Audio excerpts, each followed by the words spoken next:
Tips for Reducing the Risk of Falls by Beck Stephen, DPT. When you're young, falling isn't much of an ordeal.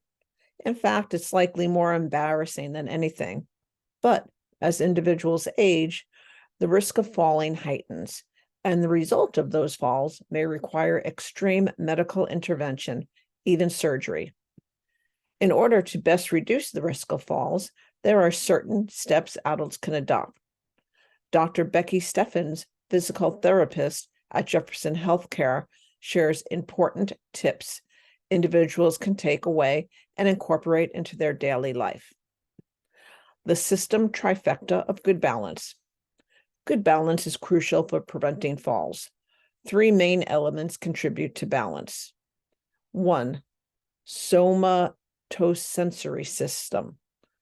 This provides key feedback in relation to body position, among other elements like temperature, touch, and pain.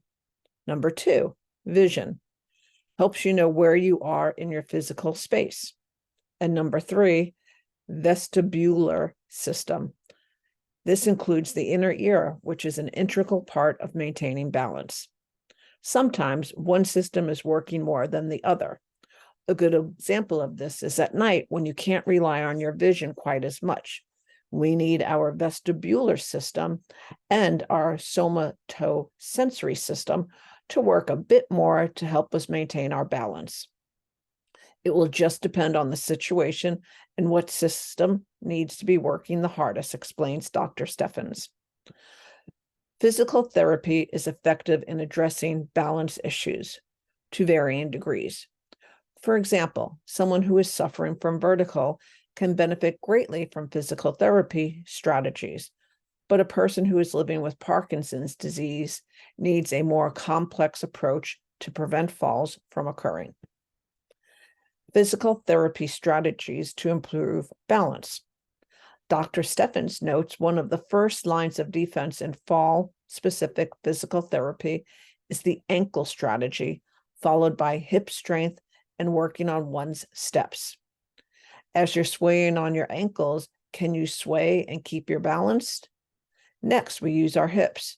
So making sure we have strength in our hips and being able to pull ourselves back to midline. The final thing we work on is stepping strategy. If you lose your balance, your center of gravity sways too much that you may need to take that step and react. Individuals who have fallen and are recovering also benefit from enlisting the help of a physical therapist. If someone is falling multiple times a day, Dr. Stephens urges physical therapy intervention as soon as possible. Taking charge of balance in daily life.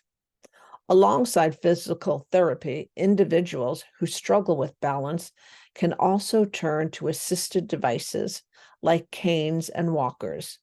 These devices have changed dramatically over the years to optimize mobility. Simple changes around the home are encouraged as well. Removing rugs you might trip over, using night lights to avoid falling in the dark, and installing handrails in bathrooms and along stairways. The CDC has a really good checklist I often refer people to on their website. It's a home safety checklist you can work through to make sure there's any simple changes you can make to your house, shares Dr. Stephens. You would find that at the cdc.gov/PDF/STEADI/brochure-check for safety-508.pdf. Preventive activities are also beneficial for reducing risk of falls. Dr. Stephens advises daily walking or other exercises to build endurance and strength, which contributes to good balance.